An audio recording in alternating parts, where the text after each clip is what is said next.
साप्ताहिक छुट्टी के दिन खूब मजे करने के इरादे से सुबह उठते ही अमित ने सुनंदा से दो तीन बढ़िया चीजें बनाने को कहा और बताया कि उसके दो दोस्त हमारे घर लंच पर आ रहे हैं। इससे पहले कि सुनंदा अमित से पूछ पाती कि नाश्ते में आज क्या बनाया जाए, आंखें मलते हुए बेडरूम से आ रही सीमा और गोलू ने बताया कि वह नूडल्स खाना चाहते हैं। पति और बच्चों की फरमाइशें सुनकर सुनंदा रसोई में जाने के लिए उठी ही थी कि उसे याद आया कि गैस तो खत्म होने को है। अमित, स्कूटर पर जाकर गैस एजेंसी से सिलेंडर ले आओ, गैस खत्म होने वाली है।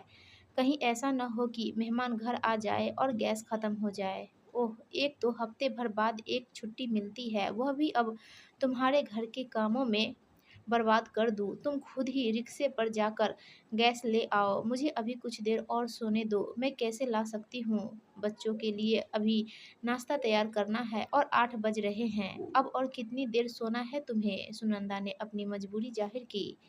जाओ यार यहाँ से, तंग मत करो, लाना है तो लाओ, नहीं तो खाना होटल से मंगवा लो, पर मुझे कुछ देर और सोने दो। वीकली रेस्ट का मज़ा खराब मत करो। छुट्टी मनाने का तुम्हें इतना ही शौक है तो दोस्तों को दावत क्यों दी? खींचते हुए सुनंदा बोली और माथे पर बल डालते हुए रसोई की तरफ बढ़ गई। बहू, पानी गर्म हो गया। जैसे ही यह आवाज़ सुनंदा के कानों में पड़ी, उसका पारा और भी बढ़ गया। नहीं, कहाँ से गर्म करूँ पिताजी, गैस खत्म होने वाली है और अमित को छुट्टी मनाने की पड़ी है। 1 घंटे बाद अमित उठा और गैस का सिलेंडर और मंडी से सब्जियां लाकर उसने सुनंदा के हवाले कर दी। स्नान करके मैं तैयार हो जाता हूँ, अमित बोला। कहीं पानी ना चला जाए। बच्चे कहाँ है? सिलेंडर आया देख सुनंदा थोड़ी ठंडी हुई और फिर बोली, बच्चे पड़ोस के बच्चों के साथ खेलने गए हैं। चलो अच्छा हुआ, तुम शांति से काम कर सकोगी। नाश्ता तो करके गए हैं ना? कहते हुए अमित बाथरूम में घुस गया। नाश्ता कहाँ करके गए हैं? गैस तो चाय रखते ही खत्म हो गई थी। सुनंदा की आवाज़ अमित के बाथरूम का दरवाज़ा बंद करते ही टकरा कर लौट आई। 10 बजने को है। यह कमला अभी तक क्यों नहीं आई? सारे बर्तन साफ करने को पड़े हैं, कपड़ों से मशीन भरी पड़ी है। सुनंदा मन ही मन बुदबुदाई। अमित, जरा सुनीता के यहाँ फ़ोन करके पता करना यह कमला की बच्ची अभी तक क्यों नहीं आई। लेकिन बाथरूम में चल रहे पानी के शोर में सुनंदा की आवाज़ दबकर रह गई। स्नान करके जैसे ही अमित बाथरूम से निकला तो देखा कि सुनंदा बर्तन साफ करने में जुटी है। भूख ने उसके पारे को और चढ़ा दिया। अब क्या खाना भी नहीं मिलेगा? खाओगे किसमें? एक भी बर्तन साफ नहीं है। कमला कहाँ है? जब यह वक्त पर आ नहीं सकती तो किसी और को काम पर रख लो, कम से कम खाना तो वक्त पर मिले। दो अलग अलग बातों को एक ही वाक्य में समेटते हुए अमित बोला, तुमसे बोला तो था कि फ़ोन करके सुनीता के यहाँ से कमला के बारे में पूछ लो, लेकिन तुम सुनते कब हो? अब छोड़ो, 5 मिनट इंतज़ार करो, मैं बना देती हूँ तुम्हारे लिए कुछ खाने को। बाबूजी ने नाश्ता कर लिया? अमित ने पूछा। हाँ, उन्हें दूध के साथ ब्रेड दे दी थी। वैसे भी वह हल्का ही नाश्ता करते हैं। नाश्ते से फ्री होते ही सुनंदा बिना नहाए धोए रसोई में दोपहर का खाना बनाने में जुट गई। आपके दोस्त आते ही होंगे, काम जल्दी निपटाना होगा। ऐसा करो, कम से कम तुम तैयार हो जाओ। और तुमने यह क्या कुर्ता पजामा पहन रखा है? कम से कम कपड़े तो बदल लो। अरे भाई, कपड़े निकाल कर तो दो।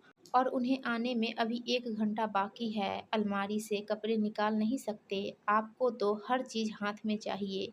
खींचती हुई सुनंदा अलमारी से कपड़े भी निकालने लगी। अभी सब्जियां काटनी है, आटा गूंदना है, कितना काम बाकी है। सब्जियां गैस पर चढ़ाकर सुनंदा नहाने चली गई। बच्चों को भी नहलाकर सुनंदा ने तैयार कर दिया। थोड़ी देर बाद ही अमित के दोस्त अपने बीवी बच्चों के साथ घर आ गए। हॉल में बैठकर अमित उनकी खातिरदारी में लग गया। सुनंदा, पानी लाना। सुनंदा, खाना दो। सुनंदा, ये ला दो, वो ला दो के बीच चक्कर लगाते लगाते सुनंदा थक चुकी थी, लेकिन अमित की फरमाइशें पूरी नहीं हो रही थी। शाम 5 बजे जब सारे मेहमान चले गए तब जाकर कहीं सुनंदा ने चैन की सांस ली। वह थोड़ी देर लेटना चाहती थी, लेकिन तभी बाबूजी की आवाज़ ने उसके लेटने के अरमान पर पानी फेर दिया। बहू, जरा चाय तो बना दो, सोचता हूँ थोड़ी दूर टहल आऊँ। सुनंदा ने चाय बनाकर जैसे ही बाबूजी को दी कि बच्चे उठ गए। अमित सो चुका था। बच्चों को कुछ खिला पिलाकर अभी उसे थोड़ी फुर्सत हुई थी कि काम वाली कमला बाई ने बेल बजाकर उसके चैन में खलल डाल दिया। कमला को देखते ही सुनंदा भड़क उठी। क्या कमला, यह तुम्हारे आने का टाइम है? सारा काम मुझे खुद करना पड़ा। नहीं आना होता है तो कम से कम बता तो दिया करो।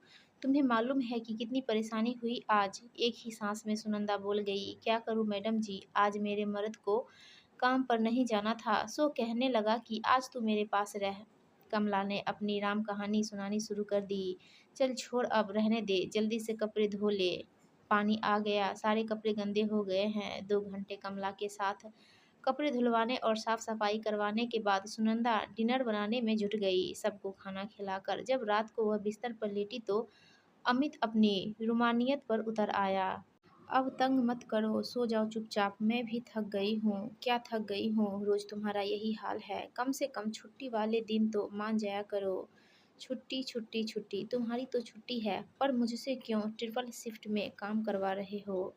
दोस्तों, आपको ये कहानी अच्छी लगी हो तो प्लीज़ वीडियो को लाइक कीजिए और चैनल को सब्सक्राइब